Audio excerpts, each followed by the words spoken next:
أعوذ بالله من الشيطان الرجيم بسم الله الرحمن الرحيم Assalamu alaikum warahmatullahi wabarakatuh. Jumalarınız mübarek olsun. Hürmetli din kardeşlerim. Şu dersimizni davom etib biz qiyomat kunining zo'r g'alamatlarida turib qoldik, emas? Ikki zo'r g'alamatni biz o'tdik. Unda birinchisi duhan, ya'ni tutun, ikkinchisi dajjal. Hamda üçüncü g'alamatda biz to'xtalib qoldik. Üçüncü zo'r g'alamatlarning birisi de Ulta G'aysaning alayhissalomning ikkinchi keluvi. Ya'ni Alloh amri ham rahmati bilan G'aysa alayhissalom yerga ikkinchi topqir kelajak. Ammo endi payg'ambar sifatida tugul. Muhammad alayhissalatu vassalamning dinin rastlay turgan musulmon bo'laroq. Ya'ni u payg'ambar bo'lib kelmas. Payg'ambarimizning Muhammad sallallohu alayhi vasallamning dinin taratır için kelajak. Yani o devam ettirişi. Hem G'aysa alayhissalom yolg'on payg'ambar Dajjalni o'tirib, onun fitnasin bitirashak. So'ngidan belgili bir vaqt davomida ham qo'y bir ma'lumotlarga qaraganda 40 yil deb aytilar. G'aysa alayhissalom Qur'on ham sunnat bo'yicha amal qilib yerda yashayacak. 40 yil. Dajjalni o'tirgandan so'ng. Hem G'aysa alayhissalom ikkinchi keluvida yer yuzida so'g'ishlar bo'lmas. Dünya tinch bo'lur. Yani şu 40 yıl tinchlik bo'lacak. Hem G'aysa alayhissalom musulmonlarga xos bo'lgancha namoz o'qir, ro'za tutar, hem haj qilar. Hem ma'lum bo'lgancha kishi birinchi keluvida G'aysa alayhissalom o'z o'limi bilan o'lmagan. Biz onu bir yaxshi bilamiz. Hem qo'y birovlar rostlarga tirishgancha o'tirilmaganda. Allah emri bo'yicha ul eson kelish ko'kka oshgan. Ya'ni Alloh taolo uni tirik kelish olgan, o'tirmagan. Hem şu haqda Qur'oni Karimda Alloh subhanahu taolo Nisa, ya'ni Xotinlar surasida 157 ham 158 oyatlarında şulay deb aytadi. Allah elchisin Maryam o'g'li G'aysani o'tirmadilar. Qodaqlab osmadilar da faqat o'tirilgan banda ularga G'aysa bo'lib ko'rindi. Onun turida bahs qo'zg'atuvchilar ikkilanib qoldi. Shikli farzlaridan boshqa ularda hech dinida dalil yo'q.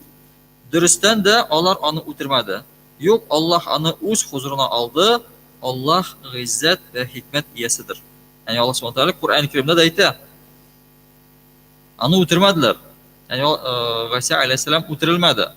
Onu bari tek ular o'zlari shulay deb o'ylay, G'aysa alayhissalom deb o'ylaylar, farzlaylar, ama lekin ularda bir dalil de yok. Yani onu qodaqlagan vaqtda da ular şiklendi. Ol mu yok mu? Beti o'xshagan, ama lekin gavdasi o'xshash tugul. Ular o'zlari da shiklanganlar. Ularda shik bor ya. Hem G'aysaning alayhissalomning ikkinchi keluvi esa tabiiy o'lim bilan tamomlanacak. U vafot bo'lgach, musulmonlar janoza o'qib, uni musulmoncha jirlayacak. Ya'ni ikkinchi kelgach şu dunyoga G'aysa alayhissalom o'zining chin o'limi bilan ketashak bu dunyodan. Ham shulay aytib, G'aysa payg'ambarning alayhissalomning yerga ikkinchi keluvi shunday tub maqsadlarga bog'liq. Ya'ni bunda uning 3 tub maqsadi bor. Shu yerga keluvida. Birinchisi, Alloh yordami va rahmati bilan u Dajjalni o'tirib, o'li fitnasini bitirashak. Birinchi maqsad ana shunday. Shu Dajjalni ham uning fitnasini bitiruv. İkinciden kishilarga ilahlik aslı haqiqatini anlatacak. Yani aqidani anlatacak. Аллаһ сыйфатларын һәм Аллаһ кем икәнен, аның берлеген бөтен кешегә җиткерәчәк, ягъни мөселманнарга җиткерәчәк. Һәм Гайса алейһиссалам беренче килеп китүеннән соң җирдә таралган уйдырмаларны бетереп, барлык иманлыларны берләштерер өчен киләчәк. Ягъни барча мөселманнарны берләштерәчәк. Бөтен уйдырмаларны бетереп, шушы әйтик, төркемгә безнең мөселманнар бит төркемгә бүленгән, бик күп төркемнәргә. Ягъни Гайса алейһиссалам шушы төркемнәрне бетерәчәк һәм бер төркем ясаячак. Мөселманнар берләштерәчәк аларны. Ансын без белмибез, кайчан булачагын. Ансын бер Аллаһ кына белүче. Без аны әйтә алмыйбыз да, кайсы көнне булачак, кайсы елны булачагын. Ансы иншаллах.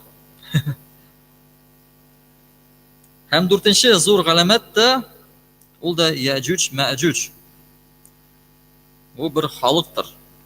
Бухари һәм Муслим җыентыкларындагы хәдисләрдән билгеле булганча, Яҗуҗ Маҗуҗ бик начар холыклы, явыз кешеләрдән торган ике зур өммәт булыр. Карагыз. Начар холыклы, явыз кешеләрдән торган ике зур өммәт булыр. Яҗуҗ һәм Маҗуҗ. Шушы кавым кешеләре бик ямсыз, хәтта куркыныч кыяфәтле булыр. Нәфрәт һәм дошманлык тудырып, zulm һәм бозыклык кылыр. Һәм бу куркыныч кавемнәр күп санлы булыр. Һәм аларның күплеген дәлилле торган шундый хадис бар. Карагыз. Хадис, шушы хадискә. Аның күплеген ничек күрсәтә? Филистин җирендәге бер зур күл яныннан узып барганда, күз алдыгызга китерегез, зур бер күл бар, әйме? Филистин җирендәге бер зур күл яныннан узып барганда, алар шул күлнең суын эчәр һәм күл суы барысына да җитмәс ди. Карагыз. Шушы күлне, шушы суны эчеп бетереп тә, әле бөтенсенә җитеп бетмәс. Нихәтле күп булачаклар. Һәм Имам Муслим китабында китерелә торган хадистә булай диелә: Яҗуҗ Маҗуҗ кавемнәре җир йөзендә аларга каршылык күрсәткән кешеләрне үтерәчәк. Соңрак хәтта без җирдә булганнарның барысын да үтердек. Хәзер инде күктәгеләрне дә үтерергә кирәк дип әйтерләр. Шул ният белән алар коралларын күккә таба атарлар һәм шушы кораллар канлы килеш кире төшәр. Моны Аллаһ Тәгалә аларны сынар өчен шулай эшләр. Соңыннан Аллаһ Тәгалә бу кавемнәр өстенә кортлар җибәрер һәм шушы кортлар аларны һәлак итәр. Шуннан соң каты яңгыр явар һәм шул яңгыр җирне аларның нәҗисләреннән паклар. Карагыз, нинди явыз кешеләр булачак. Җир йөзендәге бүтән кешеләрне үтердек дип, күктәге барысын да үтерербез дип, коралларын күккә аталар.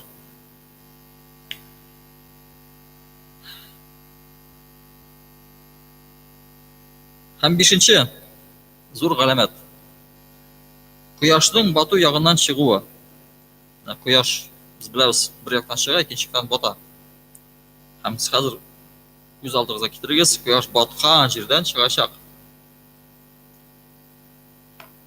Пәйгамбәр саллаллаһу алейхи ва саллям әйтте: "Кыямәт көне кояш көн батыштан чыккач булыр, һәм ул вакытта моны күргән кешеләрнең барысы да иман китерер. Ләкин бу иман китерү аларның җаннарына инде ярдәм итмәс." Әлбәттә, монда инде күренгән әмер булачак, шулай күзгә күренәчәк. Ягъни Аллаһның барлыгына дәлил булачак, ап-ачык. Һәм шул вакытта тәүбәләр кабул ителмәс. Кыямәт башлана. Һәм бу вакыйга турында Әл-Ан'ам сүрәсенең 158-нче аятында сүз бара. Аллаһ Тәгалә әйткәндә: "Раббыңның галәмәте килгән көнне генә иман китерүдән җанга инде файда булмас." Шушы көн килгәч тә бик күп кешеләр тәүбә итәр, бик күп кеше иманга килер, әмма ләкин аларга ул файда бирмәс. Тәүбәләре дә, иманга килүләре дә файда бирмәс. Һәм шушы әлеге аят мәгънәсен тәфсир кылып, галимнәр мондый аңлатма бирә: элек Аллаһка ышанмаган кешеләргә хәзер шундый ачык галәмәт күренгәч кенә иман китерүдән бернинди файда булмаячак. Чөнки бу ихластан иман китерү түгел. Һәм моңарча Аллаһка итагать итмәүче кафирләргә мондый хәлдә тәүбә итү һәм буйсыну ярдәм итмәс. Аңлату һәм насихат кылу вакыты инде үтте. Әни шушы галәмәт башлангач та вакыт тәмамлана. Тәүбә капкасы ябыла. Моңа хәтле кем итагать итә, аңардан соң бетәчәк. Һәм 6нчы зур галәмәт тә ул даббаның чыгуы. Дабба кем ул? Дабба ул кыямәт көне башланыр алдыннан җир астыннан чыгачак хайван, ягъни җанавар. Шундый бер җанавар чыгачак. Аның чыгуы кыямәт көне килеп җитүенә тагын бер олы галәмәт булып тора. Ул җәмгыятьтә бозыклыклар бик таралгач чыгачак. Ойлапына карагыз, җәмгыятьтә бозыклык бик таралгач чыгачак. Дабба кешеләр белән сөйләшер һәм аларның кылган гөнаһлы гамәлләре турында сөйләр. Дабба галәмәте хакында Куръанда Намл сүрәсенең 82нче аятында әйтелә: сөйләшә торган бер җан иясен җирдән чыгарырмын ди Аллаһ Субханаһу тааля. Нәһә карыйбыз җәмгыятькә, телевизордан кабысаң, Аллаһ сакласын, анда фахишлек турында ап-ачык сөйләнелә. Ап-ачык итеп килеш күрсәтелә. Һәм шуңа өйрәтәләр дә. Фахишлеккә өйрәтәләр.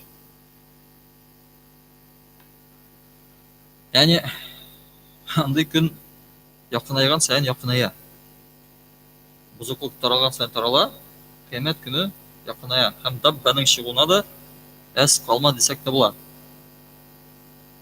Һәм шушы дабба дигән җанавар да ул да Мәккә тарафыннан чыгачак дигән мәгълүмат бар. Мәккә ягыннан киләчәк ул. Шуннан чыгачак. Һәм 7нче, 8нче һәм 9нчы зур галәмәт ул да 3 зур афат булачак. Шушы 3 афат турында төрле чыганакларда төрлечә мәгълүмат бирелә. Кайбер җирдә 3 тапкыр айның тотуы дип әйтелә. Башка җирләрдә 3 тапкыр бик көчле җир тетрәү яки зур ишелү, җирнең убылып төшүе турында әйтелә. Ягъни ул хәтле теге ни түгел, безнең өчен әһәмиятле түгел, әмма ләкин без беләбез шушы нинди булса да зур бер 3 афат булачак. Бу куркыныч бер афатлар булыр. Һәм карыйбыз теге яңалыкларны, гел нәрсә турында сөйлиләр, шушы афатлар турында сөйлиләр. Әмма ләкин аңардан да куркынычрак афатлар булачак.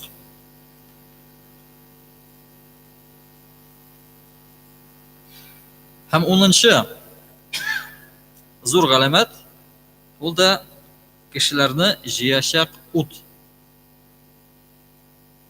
Һәм бу зур галәмәтләрнең ахыргысыдыр. Ул ахыргы галәмәт булачак.